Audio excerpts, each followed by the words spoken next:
Salut les gens. Alors aujourd'hui nous allons parler un peu plus marketing que moto. Sur cette chaîne ça va pas être que des vidéos concernant la moto ou mon voyage. Comme vous le savez sûrement, je suis distributeur indépendant pour une société de marketing en ligne. Et donc on va aussi parler de marketing sur cette chaîne et de ce qui est important, de ce qui est nécessaire si vous désirez, comme moi, développer un revenu indépendant en ligne. Et aujourd'hui, on va parler de votre zone de confiance. Et de pourquoi il est nécessaire de sortir de votre zone de confiance pour réussir. Votre zone de confiance, c'est, pour faire simple, tout ce qui vous est habituel. Tout ce qui vous entoure tous les jours. Tout ce avec quoi vous êtes à l'aise. Alors le problème, c'est que dans votre zone de confiance, il se passe pas grand-chose d'intéressant. Si vous voulez que votre vie change, il va falloir sortir de votre zone de confiance. Et aujourd'hui, j'ai justement un exemple extrêmement intéressant pour ça. Hier, j'ai assisté, comme toujours d'ailleurs, j'y suis toujours, à une visioconférence de mon ami Joel Terrien, qui est le PDG de la société avec laquelle je travaille. Et hier, il se trouve qu'il a parlé justement de ce sujet, de l'importance de sortir de sa zone de confiance. Et petite particularité, hier, il a fait la visio en direct avec un œil au beurre noir. Alors, personne ne lui a tapé dessus, hein, ça serait assez probable. Joel, c'est un grand baraquet extrêmement musclé. Non, en fait, il s'est pris le dossier d'un siège dans un taxi. Je ne sais pas exactement comment ça s'est passé, mais c'est un accident. Mais il se trouve que pour faire la visio, il avait un œil au beurre noir. Ce qui était un petit peu gênant pour lui, il l'a dit, mais il a fait la visio quand même. Et pendant ce webinaire, un certain nombre de personnes, il a posé la question, un certain nombre de personnes ont dit dans ces circonstances, ou même à la limite sans un œil au beurre noir, moi je ne ferais pas une visio en direct. Il y a énormément de personnes qui sont tout simplement mal à l'aise à l'idée de passer devant une caméra comme je suis en train de le faire là à l'instant. Dans mon cas, c'est pas un direct, mais c'est une vidéo que je vais publier tout à l'heure. Et bien, aujourd'hui, je vais vous raconter l'histoire de comment moi je suis devenu aussi à l'aise devant une caméra, de comment je suis sorti de ma zone de confiance, parce que la première fois que je suis passé, alors devant un public, il n'y avait pas de caméra, c'était un public, en plus c'est pire à la limite, il y avait un public dans une salle, et j'avais jamais fait ça de ma vie, et je peux vous garantir que je les avais comme ça, j'étais pas fier, mais j'ai appris une leçon ce jour-là, et c'était il y a très très très longtemps, et depuis, passer devant un public en direct dans une salle ou devant une caméra ou quoi que ce soit de similaire, aucun problème, je le fais comme là maintenant tout de suite, j'hésite pas, ça me pose aucun souci. J'espère que ma petite histoire d'aujourd'hui va vous aider à sortir justement de votre zone de confiance pour commencer à faire quelque chose de nouveau, quelque chose qui est nécessaire pour que vous puissiez progresser mais qui vous gêne, qui vous dérange, que vous n'osez pas faire. La visio d'hier, la plupart des gens ont dit que en fait, ça se résume à une raison. Ils avaient tous des excuses plus ou moins variées, mais ça se résume à une raison. C'est qu'est-ce que les autres vont penser de moi? Quelle va être l'opinion des gens qui vont me voir? Et si ça leur plaisait pas? Et s'ils me critiquaient? Et si, à la limite, ils m'insultaient même? Tout ça, ça n'a aucune importance. Maintenant, voilà comment j'en suis arrivé, moi, à cette conclusion. J'avais 14 ou 15 ans, je me souviens pas exactement, mais c'est dans ces eaux-là, j'étais ado, au collège, enfin au lycée, même à l'âge que j'avais, je devais être au lycée. Et il y a eu ce spectacle lors de fin d'année ou pour Noël, je me souviens pas exactement, mais c'est le type de spectacle qu'on peut faire quand on est au lycée, vous voyez le style, je pense. Et donc, ça se passait dans une salle avec une scène, dans l'amphithéâtre du lycée. Et moi j'ai eu une idée. Je connaissais par cœur, mais alors quand je dis par cœur, aujourd'hui je pourrais encore le refaire, un spectacle de Vincent Lagaffe, à l'époque à ses débuts où il était artiste de One Man Show. Et d'ailleurs, pour moi en tout cas, c'était sa meilleure période. Et aujourd'hui encore, je m'en souviens, mais par cœur, si je veux là tout de suite dans la seconde, je peux le refaire. Et donc je connaissais déjà à l'époque ce spectacle par cœur. Et je me suis dit peut-être que je pourrais en faire un bout. Le premier sketch. Alors vous le trouverez d'ailleurs sur YouTube si vous voulez. C'est un spectacle qui s'appelle Histoire d'en rire. Il y a quelques années il était sur YouTube. Je ne sais pas s'il est toujours mais c'est très possible. Et dans le tout premier sketch, donc il se pointe et il est complètement beurré. Et il est en retard pour son propre spectacle.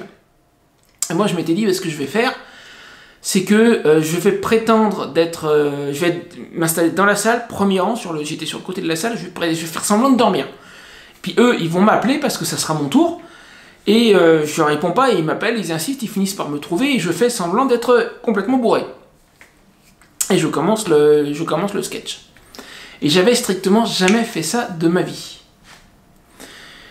Et le moment arrive, donc moi je suis dans la salle, au premier rang, sur le côté de la salle, je fais semblant de dormir, et ils commencent à m'appeler, et c'est le moment où il faut que je monte sur scène.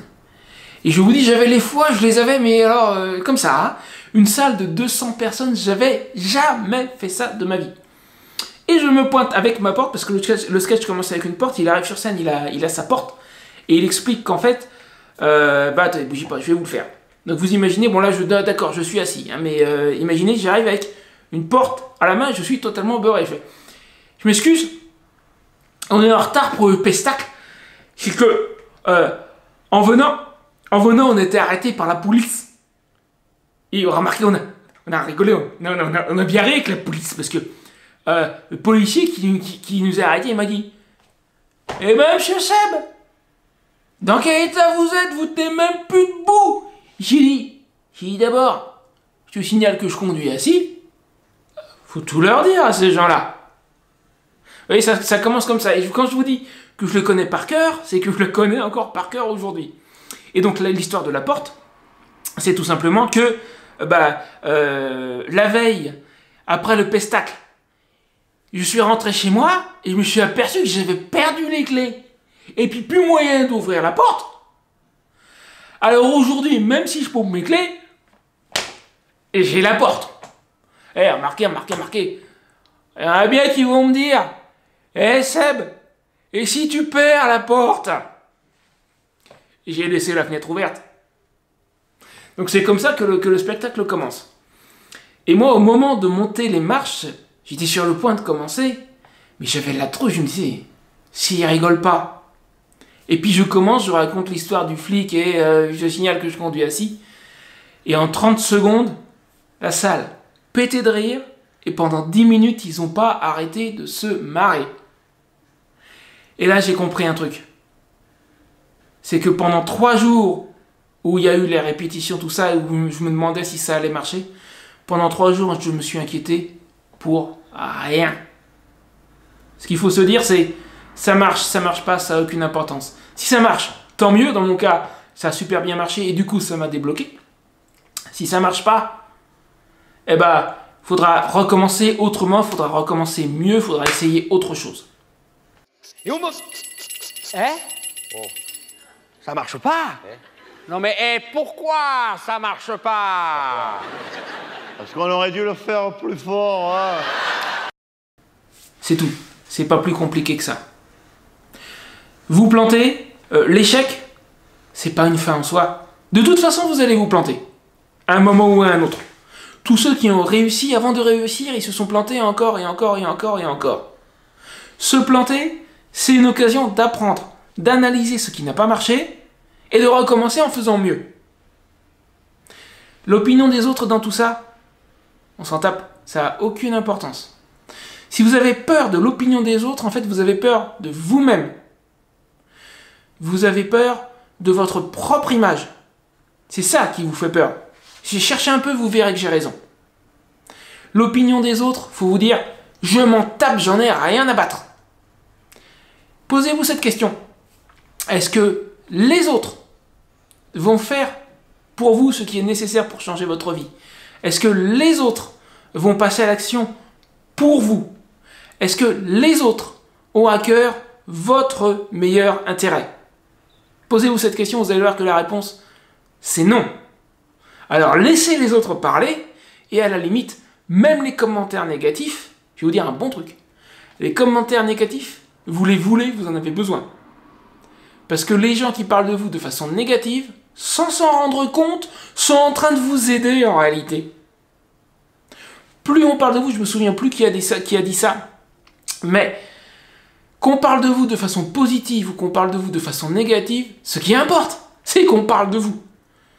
Ceux qui essayent de vous démolir, ils vous rendent service. Parce qu'ils font du bruit en parlant de vous. Et ça, du moment que vous, de votre côté, vous savez que vous avez fait du mieux que vous avez pu, que vous avez été honnête, que vous avez dit les choses comme il faut, il n'y a pas de problème. Ils peuvent essayer de vous taper dessus. Si vous leur tendez pas le bâton pour vous battre, faut les laisser faire, ça vous rend service. Je vais vous donner un dernier exemple. Pour ce qui est de sortir de sa zone de confiance, alors là j'en ai un gros, un énorme. Et qui date pas d'il y a 15 ou 20 ans, celui-là il est actuel. Vous connaissez un petit peu mon gros projet, vous savez que je vais complètement changer de vie. Mon but est de devenir nomade à moto pendant au minimum 1 an. Et d'aller donc pratiquer le camping moto. Et loin d'ici, je ne serai pas chez moi, je serai en Espagne, je serai au Portugal. Donc en plus, je serai dans un pays étranger. La plupart des gens qui vivent sur la route vivent dans un camping-car ou dans une camionnette, enfin dans un véhicule dans lequel ils peuvent se sentir un minimum à l'abri et dans lequel ils peuvent transporter quand même pas mal de choses. Moi, ça ne sera pas mon cas. Je vais vivre dans une tente et tout ce dont j'aurai besoin, il faut que je le transporte sur la moto. Et puis, rouler à moto tous les jours, c'est plus difficile que de rouler dans un camping-car. Et en plus de ça, comme je disais, je serai donc dans des pays étrangers. Je peux vous dire que... alors, là, comme ça, face caméra, j'ai l'air sûr de moi. Mais en réalité, derrière, je balise un peu quand même. Ça m'inquiète. Eh ben, je le fais quand même. Comme je l'ai dit dans une vidéo précédente, je me suis trouvé une moto, ma moto temporaire, celle qui va me permettre d'acquérir de l'expérience. Et je vais aller la chercher dans les 2 premières semaines de janvier. Je ne connais pas la date encore, mais je vais aller la chercher début janvier. Or, il y a un truc qu'il faut bien comprendre. C'est que tant que je n'avais pas cette moto, à la limite, j'aurais peut-être pu reculer. À partir du moment où je vais l'avoir, et comme je fais tout de façon publique, je vais avoir le dos au mur. Si j'ai la moto, je ne peux plus reculer. Il faut avancer après. À partir du moment où j'ai la moto, il faut commencer à rouler, il faut commencer à me procurer le matériel. Au printemps, il faudra que je commence à aller dans des campings pour apprendre le camping moto, parce que le seul moyen d'apprendre, ça va être de le faire, de partir au début un week-end ici ou là, et puis après plus longtemps, 1 semaine, 2 semaines. À partir du moment où j'ai la moto, je ne peux plus reculer. Et en plus de ça, financièrement, c'est un gros effort pour moi quand même de me procurer cette moto. Eh ben, je le fais quand même. J'ai la trouille, ça m'inquiète. Il y a des trucs, je me pose des questions, je me demande comment je vais faire, comment ça va se passer. Surtout quand je serai loin d'ici, quand je serai dans un pays étranger, avec des coutumes que je connais pas, qui ne sont pas les miennes. Comment ça va se passer? Je sais pas, ça m'inquiète. Eh ben, j'y vais quand même. Parce que je sais que le seul moyen de changer ma vie, est une vie sincèrement que j'aime pas. Je suis planté chez moi, je bouge pas, je ne fais jamais rien, je ne vois jamais personne. J'aime pas ça, j'aime pas ma vie actuelle. Et je sais que pour la changer, il faut que je sorte de ma zone de confiance. Si vous voulez quelque chose que vous n'avez jamais eu, il faut faire quelque chose que vous n'avez jamais fait. Je le sais parce qu'on me l'a dit, parce que je l'ai appris, je le sais parce que j'en ai l'expérience aussi. Alors, je le fais. Ça m'inquiète, il y a de grandes inconnues, j'y vais quand même.